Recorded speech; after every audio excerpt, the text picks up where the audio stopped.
بہرحال اسے قسمت کا دھنی کہیں یا اس کے وفاداروں کی وفاداری، تیموجن کو ایک خراش تک بھی نہ آئی۔ اس کی بہادری اور اس کی توانائی کا ہر کوئی اعتراف کرتا تھا۔ اس کی ماں نے بھی چشم زن سے جنگ کا نظارہ کیا۔ اس نے بھی جنگ کے بدلتے پانسے اپنی موجودگی اور اشاروں سے بھی پلٹے۔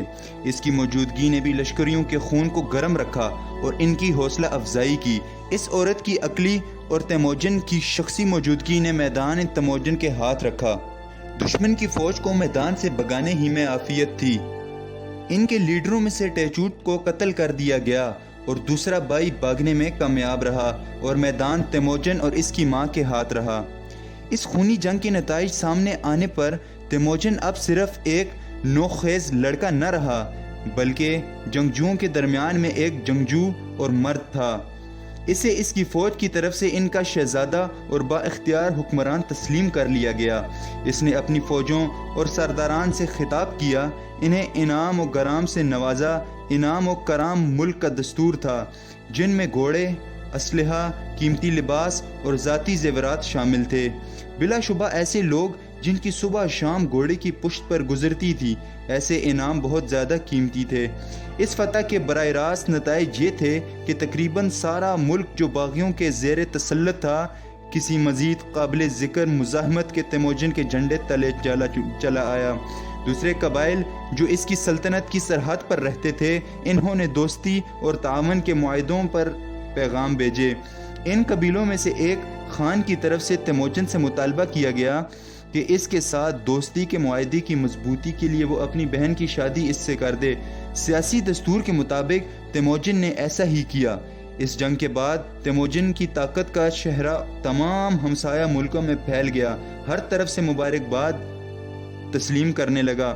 ملک کے طول و عرض میں دوران تیموجن بعض اوقات اپنی بیویوں کو ہمراہ لے جاتا اور بعض اوقات ان کو پیچھے کسی محفوظ مقام پر چھوڑ جاتا۔ دوسرے سال کے اختتام پر بھورتی تیموجن اس موقع پر کسی فوج پر روانہ ہونے کو تھا۔ اسے خوف تھا کہ بھورتی اس حالت میں سفر کی سختیاں برداشت نہ کر پائے گی۔ جب وہ جا چکا تھا تو گھوڑ سواروں کا ایک دستہ جس کا تعلق اس کے دشمنوں کے قبیلے مکریت سے تھا، اچانک شہر میں داخل ہوا اور تیموجن کے چھوڑے محافظ دستے پر قابو پا کر وہ شے جو انہیں قیمتی لگی اپنے ہمراہ لے گئے۔ انہوں نے پورتا کو بھی پکڑ لیا اور یرغمالی بنا کر لے گئے۔ اس واقعے کے پیچھے 18 سال پرانی وہ دشمنی تھی جب تیموجن کا باپ اولون تیموجن کی ماں کو اٹھا لایا تھا۔ جب اس قبیلے کو علم ہوا کہ تیموجن شادی کر کے دلہن لایا ہے تو انہوں نے حملے کا منصوبہ بنایا۔ لوٹ کا مال انہوں نے آپس میں تقسیم کر لیا، لیکن پورتا ایک مخصوص خان کو بیچ دی گئی جو ایک ہمسایہ ریاست پر حکومت کرتا تھا اور جس کی حمایت حاصل کرنے کے لیے اغوا کنڈنگان خواہش مند تھے۔ اس سردار کا نام وانگ خان تھا۔ وانگ کا تفصیلی تذکرہ تاریخ کے اوراق پلٹنے پر اگلے سبق میں ہمیں ملے گا۔ پورتا کو وانگ کی طرف بطور تحفن بھیجنے کا مقصد یہ تھا وہ اس کو اپنی بیوی بنا لے۔ یہ خانوں کے ہاں مروجہ دستور تھا کہ وہ جس قدر زیادہ سے زیادہ بیویاں بنا سکتے تھے بنا لیتے۔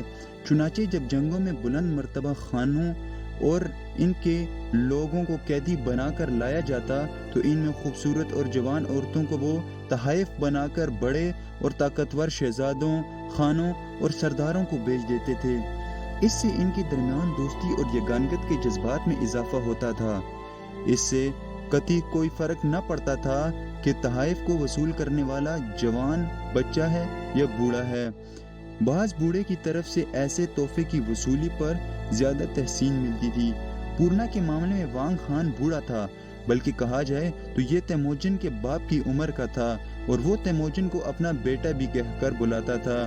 کچھ سال قبل وہ تیموجن کے باپ یازو نکی کا اتحادی بھی رہ چکا تھا۔ جب تیموجن محض ایک لڑکا تھا تب سے وہ اسے بیٹا کہہ کر پکارتا تھا۔ ان حالات میں جب پورتا کو اس کے خیمے میں پیش کیا گیا تو وہ وانگ خان نے کہا وہ بہت خوبصورت ہے، لیکن میں اسے اپنی بیوی کے طور پر قبول نہیں کر سکتا کیونکہ وہ میرے بیٹے کی بیوی ہے۔ میں اپنے بیٹے کی بیوی سے شادی نہیں کر سکتا۔ وانگ خان نے بورتا کو اپنے محل میں ٹھہرایا اور اس کی دیکھ بھال کی۔ جب تیموجن اپنی مہم سے فارغ ہو کر گھر واپس لوٹا تو اسے معلوم ہوا کہ اس کی عدم موجودگی میں کیا واقعہ رہنما ہو گیا۔ وہ اپنی بیوی کی گمشدگی پر مضطرب ہوا۔ جلدی ہی اسے معلوم ہوا کہ وہ کہاں ہے۔ اسے فوراً ایک سفارت وانگ خان کی طرف روانہ کی تاکہ بورتا کو گھر واپس لایا جا سکے۔ اسی درخواست پر وانگ خان نے فوراً تعمیل کی اور بورتا گھر واپس روانہ کر دی گئی۔ اغوا کیے جانے سے قبل بورتا پیٹ سے تھی۔ ان حالات میں گزرنے کے بعد جب وہ گھر واپس لوٹ رہی تھی تو اسے راستے میں رکنا پڑا۔ اسے ایک بچے کو جنم دیا، یہ اس کا بیٹا تھا۔ جو ہی بچے کی پیدائش کا عمل مکمل ہو گیا، اس نے سفر دوبارہ شروع کر دیا کیونکہ خطرہ تھا کہ مزید دیر کرنے سے کہیں اسے دشمن نشانہ نہ بنا دیں اور بورتا اور اس کا نامولود بچہ وہ پکڑ کر لے نہ جائیں۔ بورتا نے نامولود کی نازک ٹانگوں کو کسی قسم کا مائع جیسا مادہ لگا کر محفوظ کرنے کی کوشش کی تاکہ سفر کے دوران ان چھکڑے میں لگتے والے جھٹکوں سے اسے بچایا جا سکے۔ وہ چھکڑے میں سفر کرنے پر مجبور تھی۔ اس حالت میں وہ بچے کو تمام راستے گھر تک اپنی گود میں لیے بیٹھی رہی۔ بالآخر بحفاظت اپنے خاوند کے گھر پہنچ گئی۔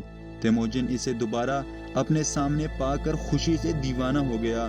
وہ خاص طور پر اپنے چھوٹے بیٹے کو دیکھ کر نہایت مسرور ہوا جسے بورتی حفاظتی طریقوں سے بچا کر لے آئی تھی۔ ایک خطرناک اور عجیب سفر سے بحفاظت واپس لوٹنے پر ایک باپ اپنے بیٹے کا نام اپنی زبان میں جوچی رکھا، جس کا مطلب ہے بحفاظت پہنچنے والا۔ تیموجن کی عملی زندگی کا آغاز ہر اعتبار سے مہم جوئی اور خطرات سے بھرپور تھا، لیکن وہ ایک پر امید اور زرخیز دماغ کا حامل تھا۔ وہ سلطنت کے ان خد و خال سے مطمئن نہ تھا جو اس کے باپ نے اس کے لیے چھوڑی تھی۔ وہ اسے بڑھانے کا خواہشمند تھا۔ اس نے ایک رات خواب دیکھا کہ اس کے بازو غیر معمولی طور پر بڑھ کر خوب لمبے ہو گئے ہیں۔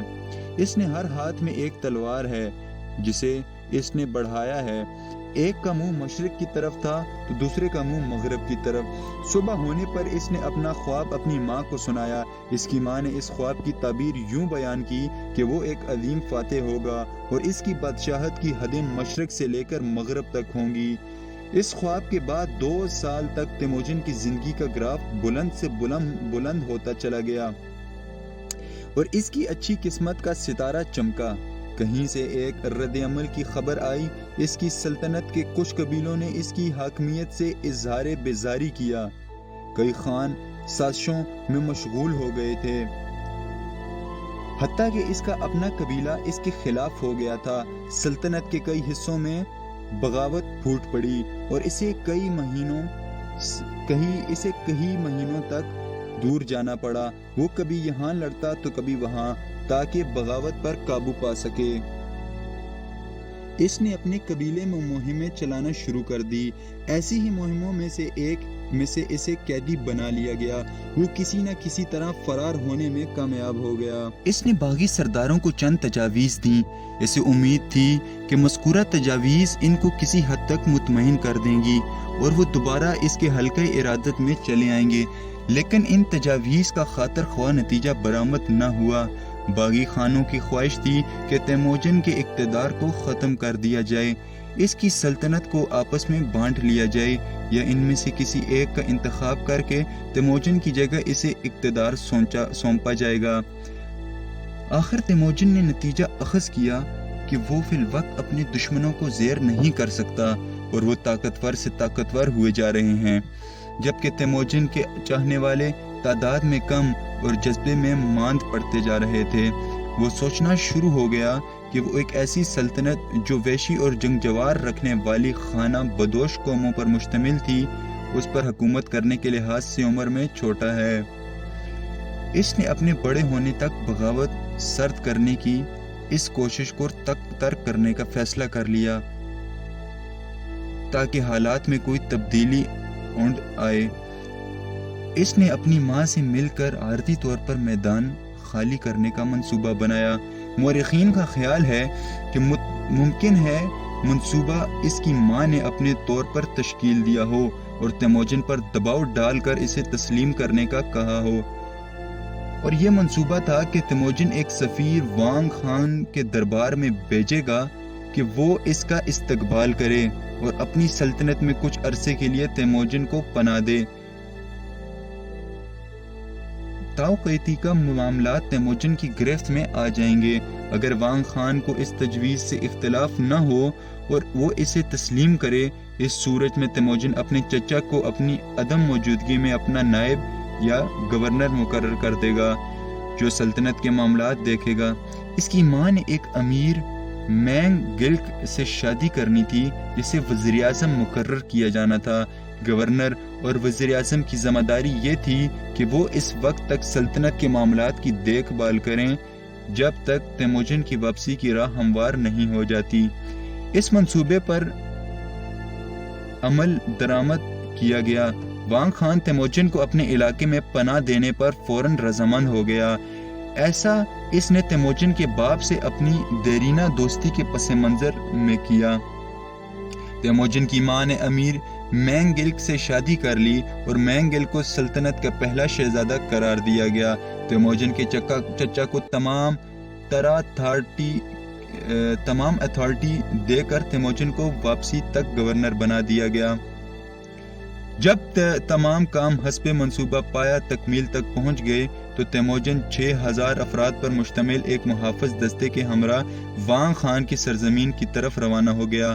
وہ اپنے ساتھ اپنے اہل خانہ، مذاہبین اور ملازمین کے ایک تعداد کو بھی لے آیا۔